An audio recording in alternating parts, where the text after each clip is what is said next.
नर्मदे हर जुनून में आप सबका दिल से स्वागत है। अभी चल रहा है अधिक महीना और अधिक महीने में ध्यान, साधना, दान सबका बहुत महत्व है। जब इन सब चीजों का इतना महत्व है तो मुझे ऐसा लग रहा था किसी एक ऐसे व्यक्ति से पूछूं जो इस में बहुत पारंगत हो। तो मेरे सामने एक ही नाम आता है, वो है डॉक्टर स्वामी मुकुंददास जी महाराज। जी हाँ, डॉक्टर भी हैं, स्वामी भी हैं और मुकुंददास जी महाराज से मैं इनके बारे में आपको बताऊं। इनका पहले भी मैंने एक पॉडकास्ट लिया हुआ है, आप उसको अगर नहीं सुने हैं तो जरूर सुनना। उसमें एक हमारी सब्सक्राइबर है जयश्री देवले जी, उन्होंने कहा कि आप इनको फिर से लाइए, तो बस उनके एक अनुरोध पे आज का पॉडकास्ट फिर से हम ले रहे हैं उनके साथ। उनके बारे में अगर कुछ कहूँ तो इन्होंने ज्योग्राफी और फिलोसॉफी में एमए किया है और श्रीमद् भागवत पुराण के एकादश अध्याय में पीएचडी की है, स्कंद में पीएचडी की है। जब वो इतने पारंगत है, इतने नॉलेजेबल है, तो मुझे बहुत जिज्ञासा थी कि कैसे अधिक मास में दान का महत्व है, अधिक मास क्यों आता है, अधिक मास के लिए क्या मतलब हम कर सकते हैं। इनकी अच्छी बात यह है कि इन्होंने हर चीज को मतलब एक उदाहरण के साथ समझाया। तो जनरली क्या होता है, किसी एग्जाम्पल के साथ, किसी स्टोरी के साथ कहते हैं तो वो हमको जल्दी समझ में आता है। तो ये ध्यान से सुनना, और आप अगर चैनल पे नए हैं तो जल्दी से सब्सक्राइब कर लेना, ताकि मैं आने वाले कुछ दिनों में ऐसे ही बहुत बड़े बड़े संतों से आपको कुछ रूबरू कराऊंगी। तो चलिए चलते हैं और उनका स्वागत करते हैं। नर्मदे हर। स्वामी जी, आपको पहले पहले बहुत जुनून में आपका एक तो स्वागत है, और दूसरा आपको बहुत बहुत दिल से धन्यवाद कि आपने इतना मेरे शब्द का इम्पोर्टेंस रख के आपने फिर से हाँ कहा आने के लिए। बहुत बहुत धन्यवाद। नर्मदे हर स्वामी। नर्मदे नर्मदे हर। स्वामी जी, मेरे को सबसे पहले ये बताइए कि अधिक महीना, मैंने जब ऐसे सुना तो कई बार लोग बोलते अधिक महीने में ये देना होता है, कि पुरुषोत्तम मास में ये करना होता है, कोई कहता है कि मल मास में यहाँ ये करना होता है, 84 कोस परिक्रमा करनी होती है। तो जब ये तीन प्रश्न, तीन शब्द अलग आते हैं, तो ये एक ही अगर चीज है, एक ही महीना है, तो उसको तीन नाम से क्यों जाने जाता है? हाँ, आपके जुनून चैनल को पहले तो बहुत बधाई कि लगातार जुनून चैनल के माध्यम से बहुत से भक्तों को, बहुत से नर्मदा परिक्रमा वासियों को और आध्यात्मिक प्रेमियों को जो लाभ आप दिलवा रही हैं, आपको भी और सभी जो श्रोतागण है सबका अभिनंदन करते हुए, अधिक मास में सबका मैं स्वयं प्रणाम करते हुए, विशेष रूप से ये जो हमारे प्रकृति में सृष्टि की जब रचना हुई है और जब से ही जो हमारा आध्यात्मिक गुरु या आज भी जो सतयुग से लेकर के द्वापर, त्रेता और कलयुग में भी जो वर्तमान देवता है वो भगवान सूर्य है। भगवान राम ने भी उनकी पूजा करी। उनके पहले जो है जो सतयुग के जितने ऋषि थे, देव ऋषि थे, उन्होंने भगवान सूर्य की उपासना करी, उनके रथ की, और आज तक वो प्रत्यक्ष देवता है। और तब जब गणना के आधार पर तीन तरह की गणनाएं की गई। पहली तो जो अनुष्ठानिक वैदिक गणना है, अच्छा, और फिर उसके बाद में जो हमारी ईस्वी संवत जो आंग्ल भाषा की गणना होती है, और एक होती है जो हमारे ज्योतिष के आधार पर। अच्छा। और जब वैदिक आधार पर जो गणना की गई तो उसमें दो मास माने गए। एक सूर्य मास होता है, सूर्य चक्र होता है, और एक चंद्र चक्र होता है, क्योंकि बीच में पृथ्वी का जो चक्कर लगा रहे हैं सूर्य का, तो चंद्रमास और सूर्य, इन दोनों में जो है सूर्य मास में जो दिन की गिनती बताई गई वो मात्र जो है 360 उनके दिन गिने गए, और चंद्रमास में 354 दिन गिने गए। लेकिन जो आंग्ल भाषा में मैंने कहा, अंग्रेजी में हम 365 दिन मानते हैं। बराबर। अब दूसरी बात आती है कि जो हमारे सूर्य मास और चंद्रमास हैं, इनमें प्रत्येक माह के एक एक जो है स्वामी है, एक एक देवता है। कभी कभी नवरात्रि आती है, कभी चैत में शिवरात्रि आती है, फिर अलग अलग उनके देवता भी हैं, अलग अलग दिशाओं के देवता। ऐसे हमारी वैदिक और सांस्कृतिक और ज्योतिष की गणना है। अब बात आती है कि इसमें बीच में जो हमारा आंग्ल भाषा में है, ये फरवरी जो है कभी 28 की होती है, कभी चौथे माह में जो 29 की हो जाती है, चौथे सन। ये सब जो हुआ अक्सर कुछ लोग देखते हैं कि क्या हो क्या रहा है। अक्सर अब इनके अलावा तीसरी बात मैं करना चाह रहा हूँ कि जब हम अपने किसी त्योहार में, तिथियों में, जो भी भक्त लोग सुन रहे हैं, देखते हैं कि नवरात्रि चल रही है, अतः अचानक पता चला कि अष्टमी और नवमी एक साथ हो गई। पता चला कि सप्तमी का इतने बजे तक थी, आज अष्टमी तुरंत लग गई, तो हम हवन कब करें, पूजा कब करें। बराबर। अक्सर ये देखा जा रहा है इससे अभी अभी कि जन्माष्टमी, ऐसी जन्माष्टमी में हो रहा है कि दो दिन जन्माष्टमी हो रही, कभी रात। अक्सर हो रहा है कि हम हर छठ कब मनाए, तीजा का। अर्थ ये हुआ, ये जो तिथियां हैं सबके अपने एक नियमतः 12 घंटे और 10 घंटे का राउंड होता है। लेकिन कभी कभी ये जब अक्षांश, देशांश, कर्क रेखा, मकर रेखा, भूमध्य रेखा के आसपास जो हमारी पृथ्वी जो अपने अक्षांश में 23.5 डिग्री झुकी हुई, तब ये परिक्रमा करते समय इनकी जो है गति में अवरोध आता है। अच्छा। अब बात यह आती है कि जो तिथियां बच गई, जो हाँ। पूरी 9 घंटे 10 घंटे की होनी थी, 8 घंटे में नौमी लग गई, हाँ, सप्तमी पूरी नहीं हो पाई। बराबर। ऐसे ही पंचमी थी, नौमी थी, वो पूरी। ये जो बचा हुआ शेष है, ये जो शेष बच रहा है, हर साल बच रहा है, छोटा छोटा, ये शेष, और वहाँ जो अंग्रेजी भाषा में कहा जाए, जो हमारे डेट और चक्र के आधार पर इनकी जो बची हुई तिथियां होती हैं, ये तीसरे वर्ष में, 2 साल पूरा राउंड लेती है, और तीसरे वर्ष में एक माह बन जाता है। मतलब 30 दिन का ये जो तिथियां हैं, ये जो बची कुची तिथियां, ये जो श्रेष्ठ तिथियां थी, अष्टमी की, नौमी की, पूर्णिमा की, जो भी तिथियां, इन तिथियों का जो शेष है, ये विशेष बन जाता है अधिक मास के रूप में, मल मास के रूप। लेकिन अब लोगों ने कहा, जैसा कि आपने बड़ा सुंदर प्रश्न किया, कि इसको मल मास कहते हैं, पहली बात तो यह, फिर बाद में अधिक मास कहते हैं। तो मल मास, मतलब ऐसी मान्यता है कि ये तो मल है, ये तो निष्कासित है, ये तिथियां तो निष्कासित की गई ना, है ना, इनका उपयोग तो हुआ नहीं, तो ये मैली हैं। लोगों के भाव में आए कि ये तो मैली हैं, ये तो गंदी हैं, ये तो अवशिष्ट हैं, अपेक्षित अनुपेक्षित हैं, तो इनको मलमास नाम दिया। अब ये जब मास बन गया, अब विशेषता ये थी बहन जी की इसका कोई आधिपत्य नहीं था, कोई इसका स्वामी नहीं था, क्योंकि जैसे मैंने बताया कि हर तिथियों, हर 27 नक्षत्रों में हर महीने का कोई ना कोई स्वामी है। लेकिन ये जो मलमास बना, ये जो शेष मास बना, इसका कोई मालिक नहीं था। और तब ऐसी मान्यता है वैदिक रूप से कि ये श्री नारायण के पास में गया और इसने कहा मेरी तो कोई वैल्यू है नहीं। तब उन्होंने जो है कहा कि नहीं, अरे तुम्हारी विशिष्टता कोई समझ नहीं पा रहे, क्योंकि तुम श्रेष्ठ तिथियों के शेष हो, श्रेष्ठ तिथियों के शेष हो ना तुम, इसलिए तुम विशेष हो। और मैं तुम्हें जो अपना नाम देता हूँ, तुम पुरुषोत्तम नाम से जो है, माशोस मार्ग शीसा नाम अहम। गीता के जो है 7वें और 8वें अध्याय में, 10वें अध्याय में भगवान ने कहा कि मार्ग शीर्ष के रूप में जो है मैं तुम्हें जो है स्वीकार करता हूँ। और फिर उसी के तहत भगवान ने जो है गीता का 15वां अध्याय, उसका नाम ही पड़ गया पुरुषोत्तम नाम अध्याय। पुरुषोत्तम नाम से जो है पूरा पुरुषोत्तम की क्या विशेषता है, ये महीना कैसा है। और अब जो आपने बताया कि इस तिथि में जो भक्त लोग या नर्मदा परिक्रमावासी, नर्मदा का और पुरुषोत्तम महीने का बहुत गजब का इनका संबंध है, प्रेम है। क्योंकि पुरुषोत्तम महीना, जैसा मैंने बताया, सब तिथियों का शेष है, श्रेष्ठ तिथियों का शेष है। इसमें जो भी हम अन्य तिथियों में, अन्य वर्षों में, महीने में जो हम व्रत करते हैं, पूजा करते हैं, कार्तिक में हो, माघ में हो, उससे कहीं ज्यादा 1000 गुना फल यहाँ बढ़ जाता है इस महीने भर का। इसमें कोई भी अलग से तिथि या कोई ऐसा कोई शेष नहीं बचा, क्योंकि वहां तो अपन पूर्णिमा मान लेते हैं, तो कहीं प्रदोष मानेंगे, तो कहीं, लेकिन ये मलमास में पूरा महीना, पूरे 30 दिन अपने आप में जो श्रेष्ठ होते हैं। और फिर विशेष रूप से इसमें जो परिक्रमावासी जो हैं, क्योंकि वो भी जा रहे हैं अपने उद्धार के लिए, वो भी जा रहे हैं अपनी ईश्वर की प्राप्ति के लिए, अपनी मोक्ष के लिए, मुक्ति के लिए। और ये मोक्ष देने वाला, मुक्ति देने वाला तो पुरुषोत्तम मास है ही है ना। और तभी कहा कि हमारे शरीर के जो विकार हैं, खट विकार हैं, और उन खट विकारों के भी फिर बहुत से उप विकार विकल्प हैं, तो उन सबको हरण करने वाली माँ नर्मदा तो है ही है। और इस मास में जो पंचकोशी परिक्रमा पर कर ले, या फिर एक उत्तरी या दक्षिणी मार्ग की भी नर्मदा परिक्रमा कर रहा है, जो ये पूरी परिक्रमा कर रहा है, तो इस बीच में भी पुरुषोत्तम महीना उसको प्राप्त हो रहा है, तब तो उसकी यात्रा अपने आप सुनाम धन्य और सफल हो ही रही।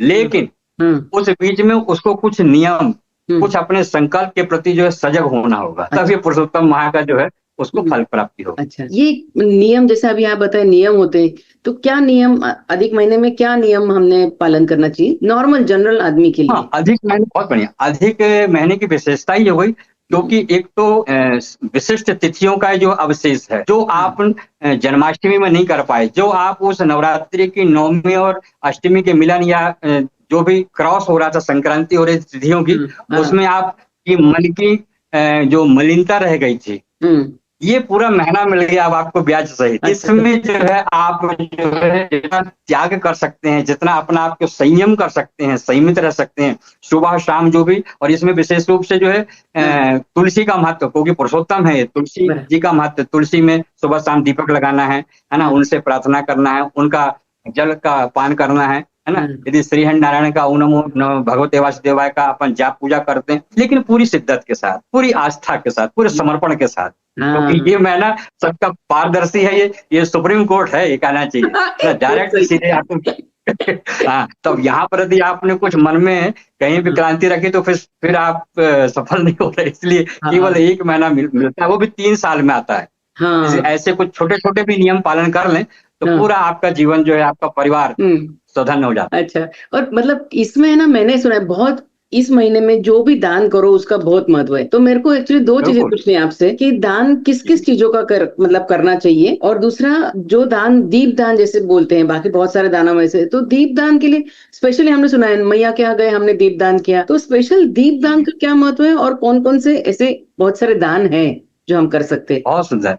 सबसे सर्वप्रमुख तो दीपदान ही शब्द बोला जाता है। हम्म। और यदि उसको आध्यात्मिक दृष्टि से देखा जाए, दीपो ज्योति परब्रह्म दीपो ज्योति जनार्दन, जनार्दन ये शब्द आ गया, फिर पुरुषोत्तम की बात आ गई, जनार्दन।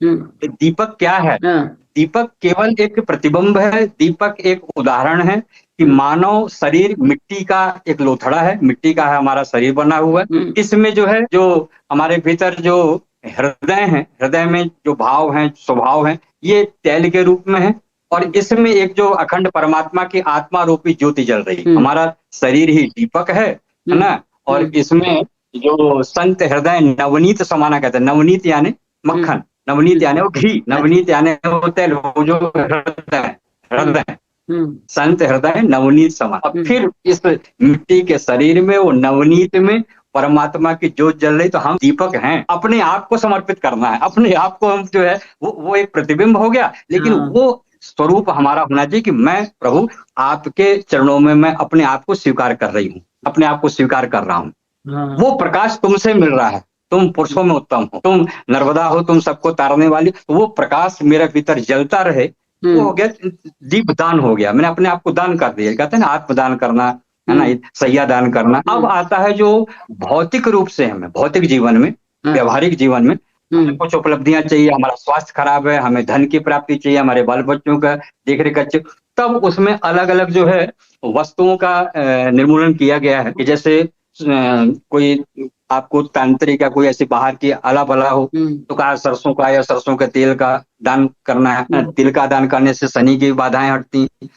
आपको धन धान्य की प्राप्ति चाहिए, तो गन्ने का रस से भगवान का अभिषेक करें, या फिर नर्मदा जी में थोड़ी सा गन्ने का रस डालें। ऐसे ही हमें अपने सौंदर्य और अपने स्वास्थ्य के हिसाब से जो गाय का दूध है ना, उसमें यदि अपने आप को फिर बाल बच्चों की और सबकी व्यावहारिक, सांस्कृतिक और आध्यात्मिक ऊर्जा के लिए उसमें थोड़ी सी शक्कर मिला करके फिर यदि दूध की धार अपन नर्मदा जी में, शंकर जी में, इस महीने में, पुरुषोत्तम महीने, तो ये फिर उसके जो है उत्तम विधान बढ़ते जाते हैं। अच्छा, अभी आप जैसे बात किए कि जब गन्ने के रस से भी शिवलिंग को अर्पण करते हैं, ये मैंने तो कभी किया नहीं, सच कहूं मैंने, और मैंने देखा भी नहीं, क्योंकि मेरा बचपन महाकाल में बीता है। तो इसका ये मैंने नर्मदा खंड में ही सुना है। ऐसा क्या मतलब, ये स्पेशल, ये क्या इसके पीछे शास्त्र है, या क्या इसके पीछे भाव है? ये केवल नर्मदा खंड में नहीं है बहन जी, ये तो हमारे शास्त्र में, यदि आप शिव पुराण और लिंग पुराण की विशेषता पढ़ते हैं, तो जो शिव पुराण में ही जो कोटि रुद्र संहिता है ना, जहाँ 12 ज्योतिर्लिंग का वर्णन आता है,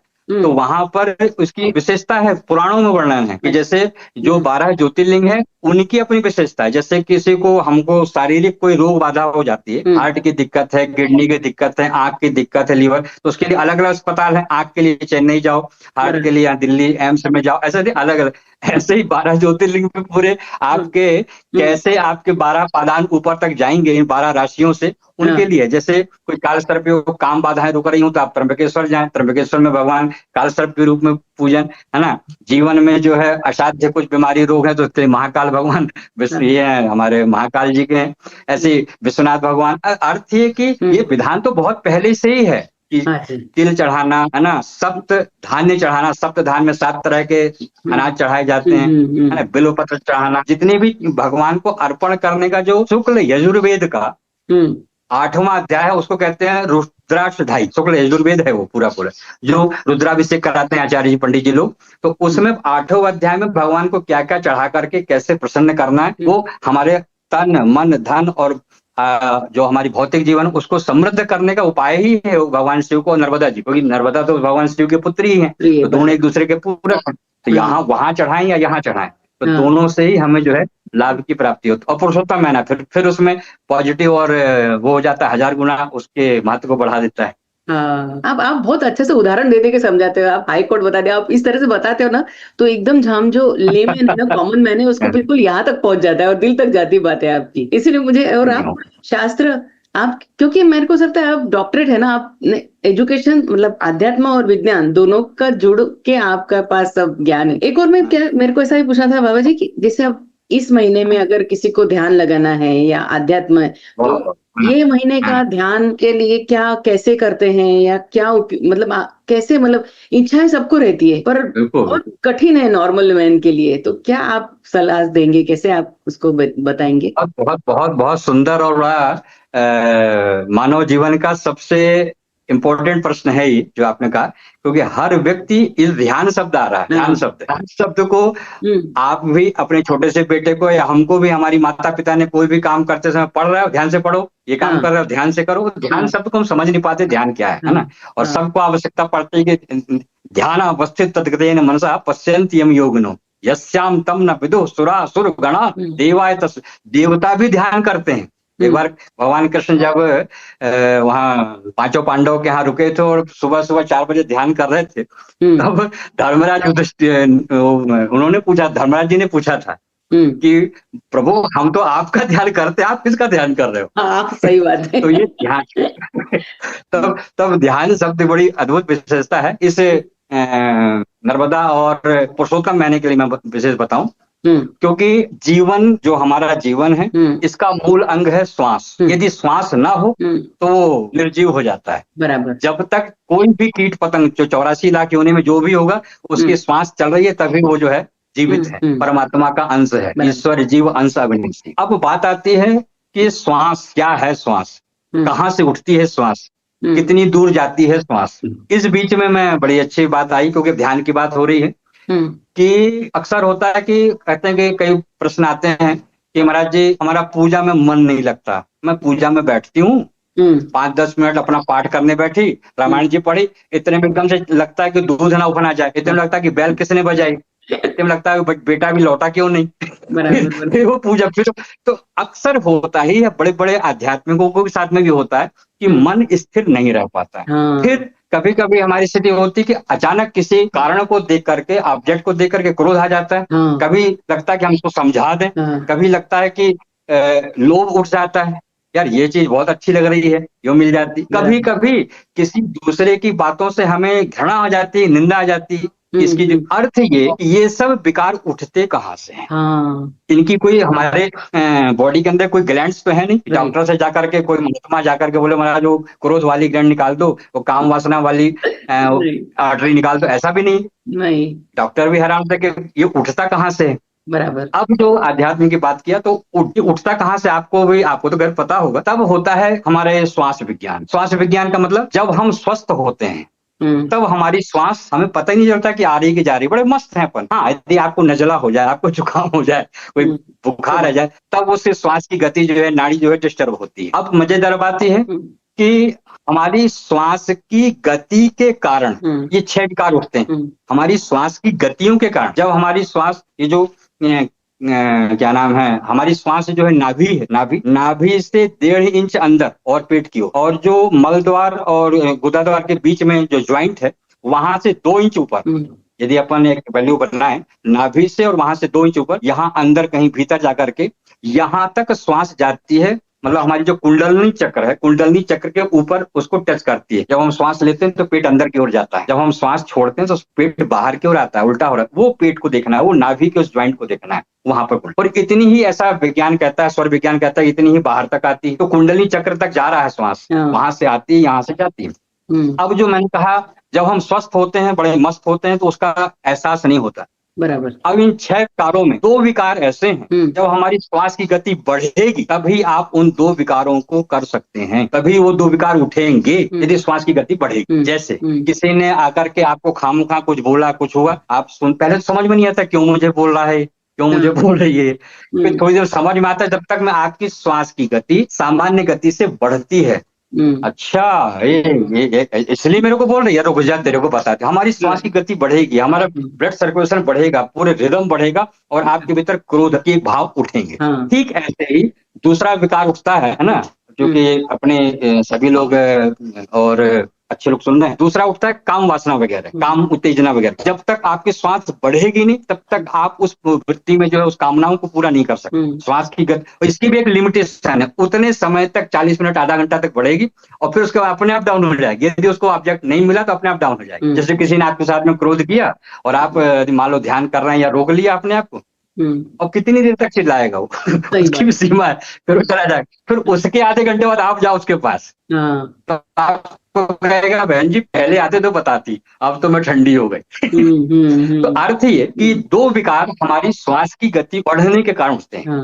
और अब 4 विकार श्वास की गति सामान्य गति से जब डाउन होती है तब 4 विकार उठते हैं। जैसे अपन देखें किसी की निंदा करनी हो, किसी के कान में कुछ बताना हो और आप दौड़ के जाते हैं और उसके कान के पास जाते हैं, एक काम वो भी अपने आप को कम करते पे कहते हाँ बोलो क्या बोल रही हो।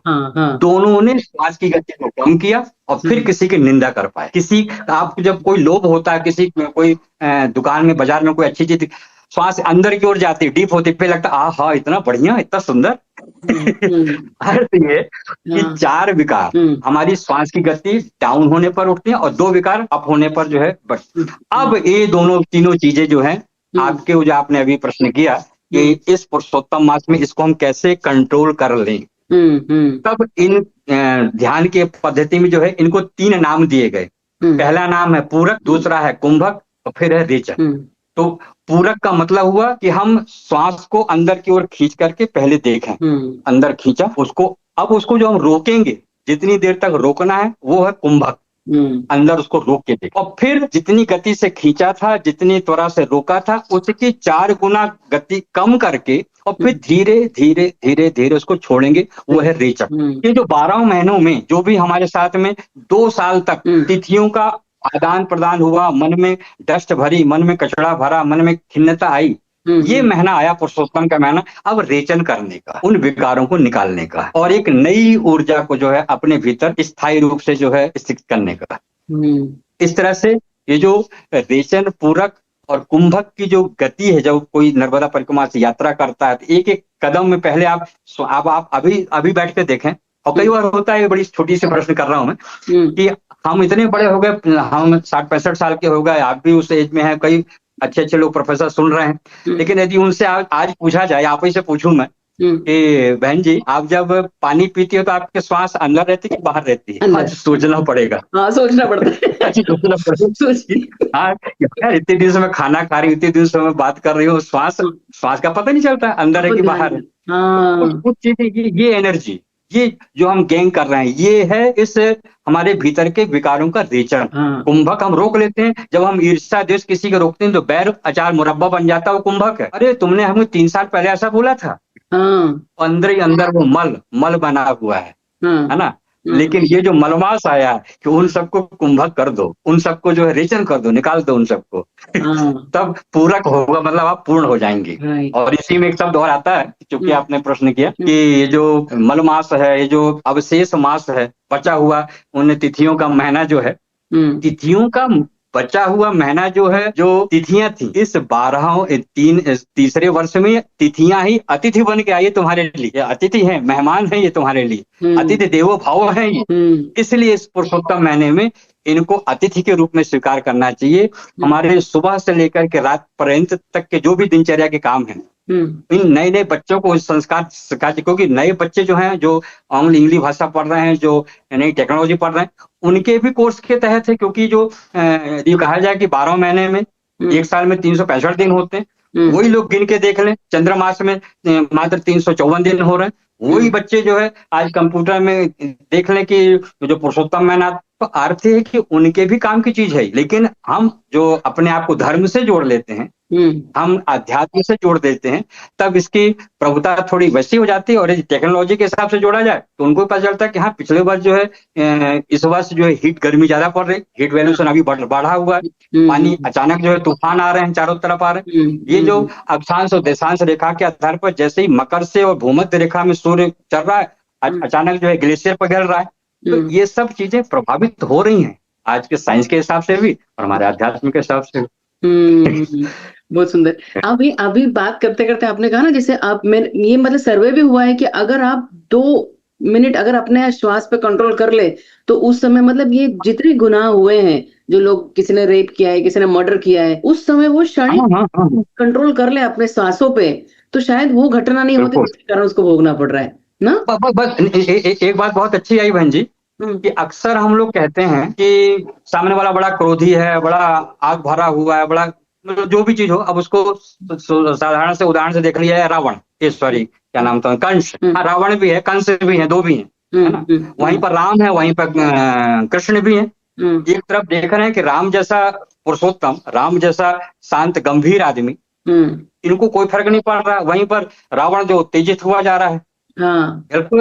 अब जो वाच करने वाली बात है, अनुभव करने वाली बात है, कि मैं कह रहा हूं कि असल में कोई व्यक्ति यदि कोई क्रोधी है, दिख नहीं रहा है उसका क्रोध, दिख नहीं रहा उसका भीतर का भाव, अचानक क्रोध उठे कहाँ से? क्योंकि तुम्हारे भीतर क्रोध के गुण हैं, इसलिए क्रोध एट ए टाइम किसी भी ऑब्जेक्ट सब्जेक्ट को देख के उठ गए। Yes. बिल्कुल उसको ऐसा देखा जाए, जो भक्त लोग, जो आपके जुनून चैनल में भक्त सब लोग देख रहे हैं, मैं कहता हूँ, उदाहरण देता हूँ कि दो कांच की गिलास ले लिया अपन ने, उसमें आधा एक एक गिलास पानी भर दें, और एक गिलास में अब कमरे का कहीं का भी जो डस्ट होता है, ऐसे डस्ट आप चिमटे से उठा करके एक गिलास में डस्ट डाल दें, और फिर उसको 5-6 घंटे 8 घंटे के लिए छोड़ दें गिलासों को दोनों। अच्छा। निश्चित रूप से 8-9 घंटे बाद वो डस्ट नीचे बैठ जाती है, नियम ही है प्रकृति का, डस्ट नीचे बैठ जाएगी। और जैसे ही नीचे बैठेगी तो उन दोनों गिलासों को यदि कोई पूछे कि भाई गिलास की स्थिति कैसी है, क्या दिख रहा है, बहुत बढ़िया गिलास है, साफ सुथरी अच्छी पानी है। जिस गिलास में डस्ट नहीं पड़ा उसको आप हिलाओ, कितना भी हिलाओ डिलाओ, कुछ नहीं होगा, क्योंकि अंदर तक उसके भीतर डस्ट है ही नहीं। लेकिन जो दूसरी गिलास है, जो साफ तो दिख रही है, लेकिन थोड़ी सा हिलाते ही नीचे से जो है घबराहट शुरू हो जाती है, क्योंकि उसके भीतर क्रोध भरा है, केवल हिलाने वाला चाहिए, केवल हिलाने वाला चाहिए। तो कंस को कन्हैया जो है हिला देते हैं, हिला देते हैं बस, और इसलिए वो क्रोधी हो जाता है। इस चीज को हमें आपको वाच करना पड़ेगा इस पुरुषोत्तम महीने में, कि मेरे को कोई कुछ बोल जाता है तो मैं कैसे उत्तेजित हो जाती हूँ, मेरे को कोई अच्छी चीज दिख जाती तो मैं कैसे कामातुर हो जाती हूँ, मेरे को कोई अच्छी चीज बाजार में दिखती तो मैं कैसे लोभान्वित, ये चीजें हैं, ये है वाच करने की चीज, ये है कुंभक, पूरक और फिर रेचक, और बहुत सुंदर, हमारा पुरुषोत्तम महीना सफल हो जाएगा। हाँ। एक आपने जब बात बताई तो मेरे को एक चीज पूछना है आपसे इससे रिलेटेड ही, कि मतलब मुझे गुस्सा कई बार क्या होता है पता है, लोगों को लगता है कि अगर सामने वाला कोई कुछ मुझे बोल रहा है, ये कॉमन पब्लिक की बात बता रही हूँ, कि अगर हम ऑफिस में काम कर रहे हैं तो अगर मेरा बॉस मेरे को कुछ बोल रहा है तब तो मैं सुन लेता हूँ, या मेरा छोटा बच्चा या को बोल रहे बच्चों को वो सुन लेते हैं, पर अगर वो सुन लेता है तो उसे ये लगता है कि मतलब मेरा सेल्फ कॉन्शियस कुछ नहीं है, मैं रिस्पॉन्ड नहीं कर रहा हूँ, तो लोग मतलब ये जनरली मतलब आई डोंट नो मेरे को बताते आ रहा है कि नहीं, पर मेरा ये कहने का मतलब कि अगर कोई बोल देता है तो आप अगर उसको रिस्पॉन्ड नहीं करते हैं तो इसका मतलब लोग ये समझते हैं कि ये फट्टू है, इसको कोई सेल्फ रिस्पेक्ट ही नहीं है। हाँ कुछ, हाँ इनके भीतर से कोई एनर्जी ऊर्जा काम नहीं कर रही है। हाँ, तो मतलब आपको क्या, कैसे मतलब संसारिक रह के कैसे मतलब इस सिचुएशन में कैसे उसने रिस्पॉन्स करना चाहिए, क्या उसने रिएक्ट करना चाहिए? बहुत बढ़िया। गीता के 15वें अध्याय में बताया, ना तो उद्भासते सूर्यो न शशांको न पावका, यही पुरुषोत्तम महीने की चर्चा, न शशांको न पावका तद्देनमान मानसिकम। यहाँ पर सार में जहां हम परिवार में रह रहे हैं, कहीं ऑफिस में, कहीं समाज में, कहीं जहां भी रह रहे हैं, और यदि हमने इस चीज को जान लिया है, अपनी श्वास के से उद्रेक को, उसके आवेश को, उसके आने जाने की प्रक्रिया को हमने जान लिया कि मेरी श्वास कितनी जाती है, कितनी आती है, और श्वास के ऊपर आपका कंट्रोल, एकदम कंट्रोल, ना हम बढ़ने दे रहे हैं ना हम घटने दे रहे हैं, वही दोनों बातें, तो स्वाभाविक है बाहर के विकार आपको परेशान नहीं करेंगे।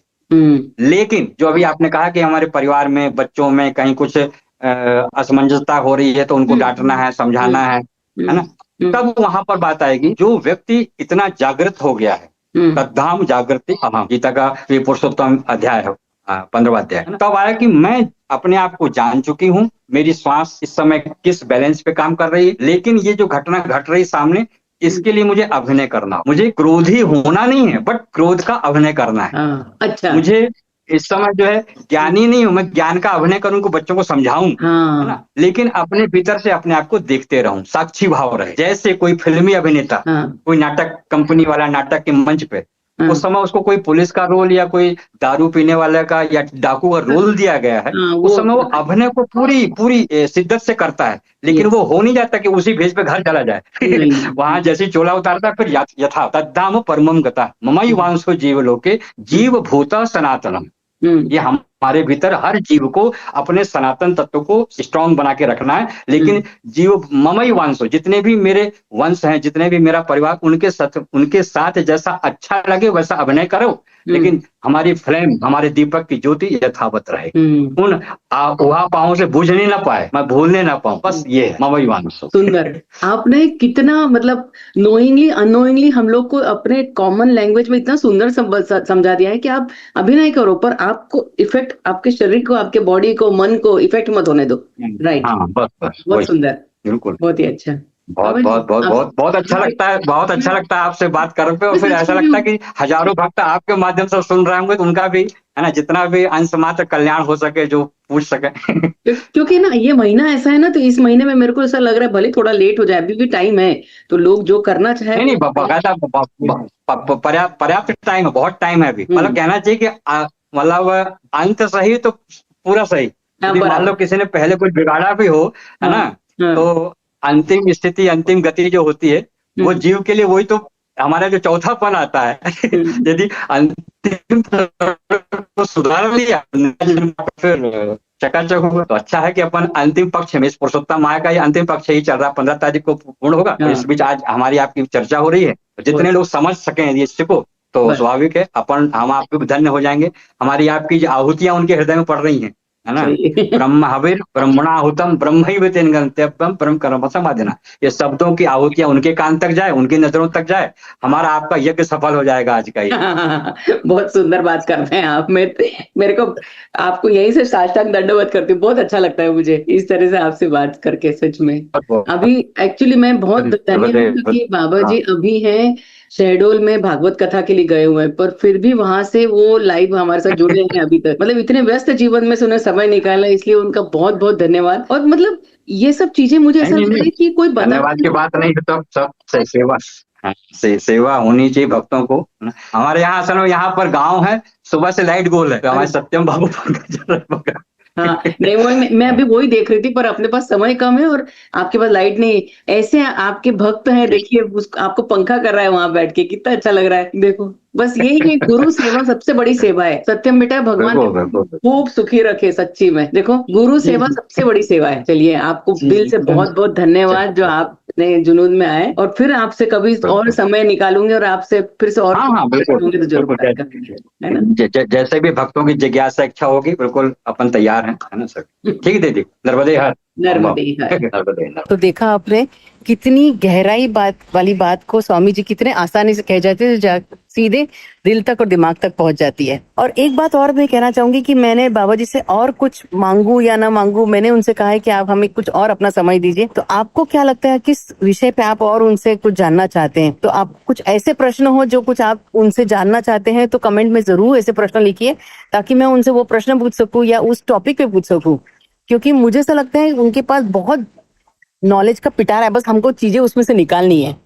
और ये ज्ञान की भूख है, वो ऐसे खत्म नहीं होने वाली है ना। तो चलिए, आप अगर चैनल पे नए हैं तो सब्सक्राइब कर लीजिए, और जल्दी जल्दी से आप लाइक कमेंट शेयर कीजिए। और हाँ, हाइप करना मत भूलना। आप जब भी वीडियो आता है उसके 7 दिन में एक हाइप का बटन आता है, उसको हाइप कर दीजिएगा।